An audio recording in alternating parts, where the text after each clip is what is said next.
Hey, what's going on, guys? Today I'm going to be sharing a video with you guys that you've asked for. And a lot of the comments, a lot of you have wanted to know how the Hyundai Elantra N 2025 that I owned for a year compares to the 2025 Honda Civic Type R. Now, obviously, I've only had the Honda Civic Type R a little over a month now, so I can't make like a full in-depth comparison. But right off the bat, there's about 13 kind of small-ish differences that I noticed between the two cars. So if you guys are cross-shopping these, or if you followed my content from the Hyundai Elantra N, this is for you. These are some of the differences that I know. I'll obviously be making this more into a series and more in-depth review, as obviously I pass kind of the break-in period and different things with the car. But please like, comment, subscribe. Let's jump right after it. And oh my gosh, look at this. Like the blue, the mountains, the snow, the sky. I freaking love it. All right, so in no particular order, I'm gonna jump into the 13 differences of what I noticed between the two cars. The first thing that I've noticed is the Honda Civic Type R sits lower to the ground. I'll throw some actual numbers up on the screen so you guys have a much more accurate description.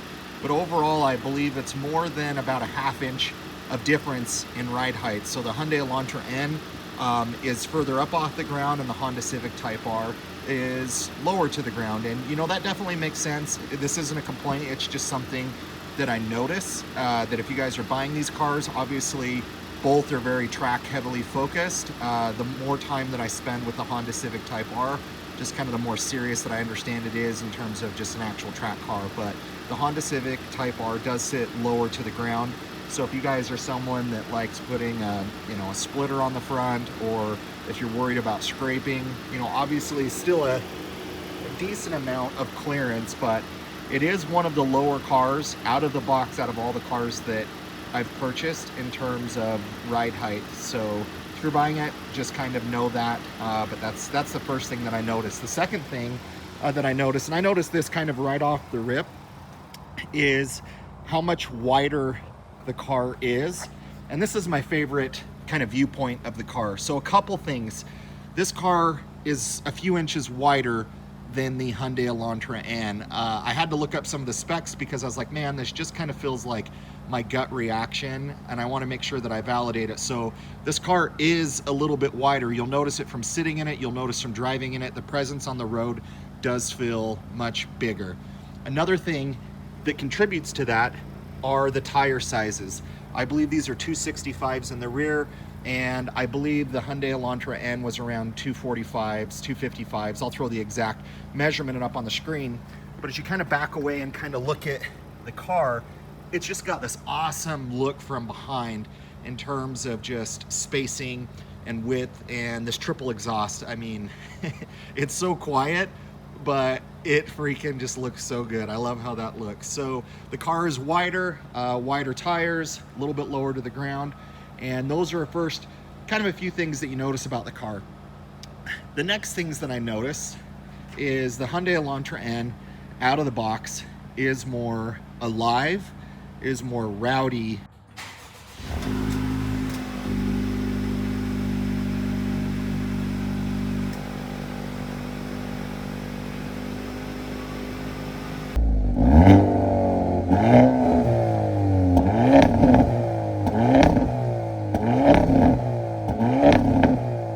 Than the Honda Civic Type R. And so with the Elantra N, obviously you get pops and it's got a different tune.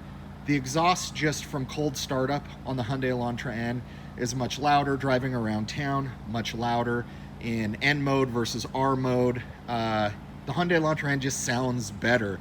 Now, I love the looks of this exhaust, but if you're looking for something kind of more practical, and maybe practical is not the right word, something a little less noticeable, obviously the Hyundai Elantra N isn't the choice. It's much more kind of aggressive out of the box from sound, from driving characteristics, and we'll jump into some more of those differences here in a minute.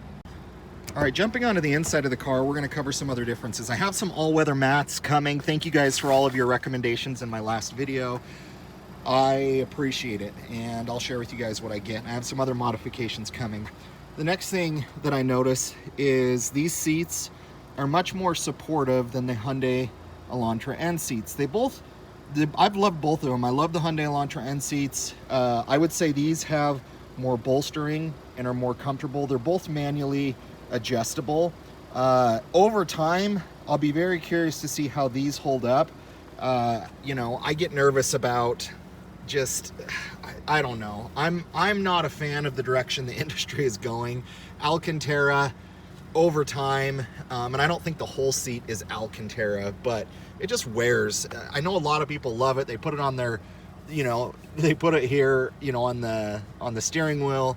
But show me what those look like after 5 to 10 years in the car. But overall, the seat has better bolstering, more comfortable.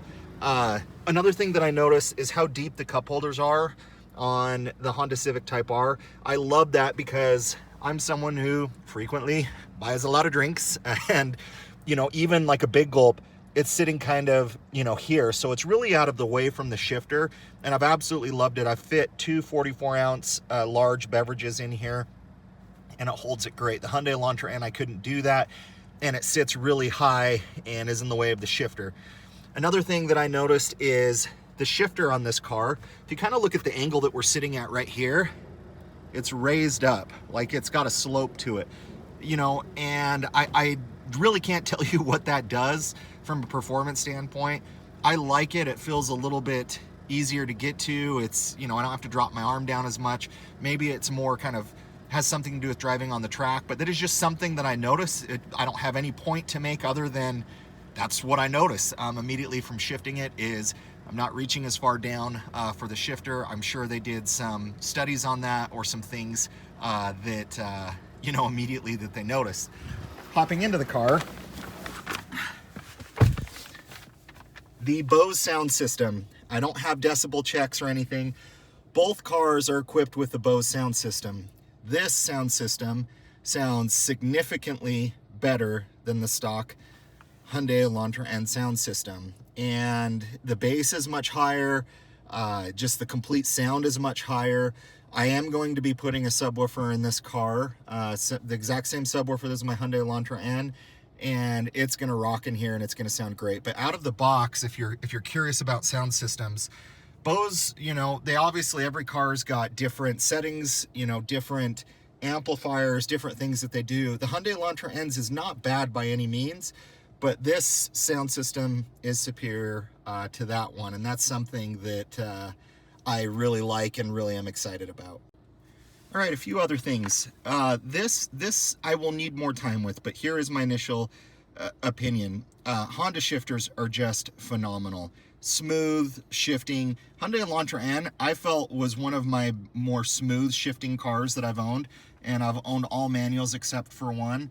I do believe this shifter is better. It's just smooth, it's notchy, but the Hyundai Elantra N is really, really, really good too. So I'm not really saying that it's just miles better. The Hyundai Elantra N is great, and I loved it more than a lot of my cars from a shifting feel.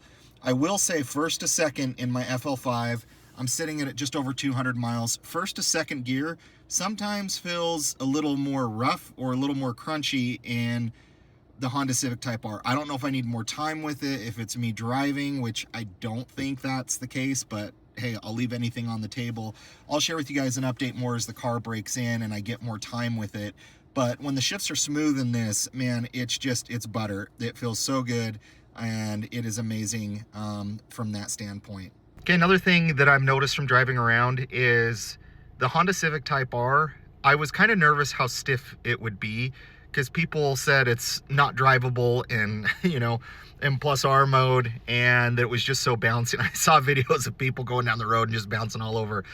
I will say the car is stiff, but it isn't as stiff as I was thinking it was in my mind from watching all the videos and reviews. I will say though that the Honda Civic Type R is more stiff than the Hyundai Elantra N. The Hyundai Elantra N is probably a little bit more comfortable from a daily driving perspective, even in N mode, compared to the Honda Civic Type R. I feel more bumps in this. It might have to do something with wheel size, different things. I'm not saying it's bad, it's not saying it's great. It's more just for you guys and what you prefer. But if you are buying the Honda Civic Type R, considering it is more stiff in all modes than the Hyundai Elantra N. But with that said, I don't mind it, and driving in plus R mode, I'm someone that likes driving in the most aggressive mode. I'm a car guy. It's what I like. And it's been fine. It's been okay. This isn't the stiffest car that I've driven, and maybe like my, Camaro 2SS 1LE, kind of prepped me for it, or some of the other, kind of sports cars. Obviously my Honda Civic Type R, or not my Honda Civic Type R, my Honda S2000, very stiff, very bouncy, like a race car. That's kind of prepared me for it. But if you guys are kind of considering, those things, please make note of that. All right, here's another thing. The rear backup camera, and I hate that I even have to talk about a rear backup camera, is butt cheeks on this car. The car's washed, so it's clean, but the clarity on this is just, it's bad. I mean, it looks honestly better right there than it typically does. I don't know why, but you do have some different angles and different things, from a backup perspective, but like it's bad. Like it's bad. It's one of the worst backup cameras that I've had on any of my cars. The Hyundai Elantra N's is better. Do with it what you like. It's not a deal breaker by any means, but yeah, that's just something to pay attention to. Do need to go get gas in this. I'm only at, I think, 213 miles. You guys can see I'm at 22.8 miles per gallon. This is mainly been city driving. I need to blow this off and clean this off, but I need to use some compressed air because I don't want to take anything to this and scratch it. But I'm at 213 miles. One thing that I just noticed from daily driving this is it does feel like the boost, or like the gearing, or even just like the throttle mapping, the boost comes on quicker, I feel like, in the Hyundai Elantra N. Like during break-in period, I haven't really gotten to boost that much, but I will say I'm excited for when this car breaks in, but it definitely feels like from a throttle mapping perspective, boost comes on a little bit earlier in the Hyundai Elantra N.